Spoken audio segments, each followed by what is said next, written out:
একটু খাবে না? হ্যাঁ, কি খাবে? লাড়ু খাইবা আমার লাগে। আম, পারবে কে? আমি আচ্ছা, এখন তো কোথায় যাচ্ছ? আজকে আমি লাঠি দিয়ে আম পেড়ে নেব। তারপর আমরা দুজন ভাগ করে খেয়ে নেব।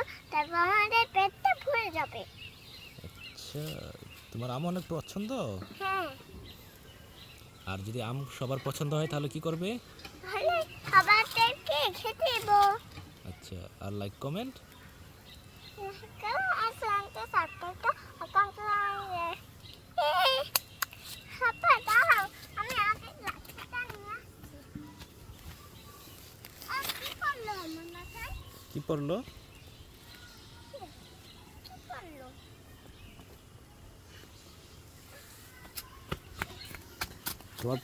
তোমার মাথায় কি পাখিতে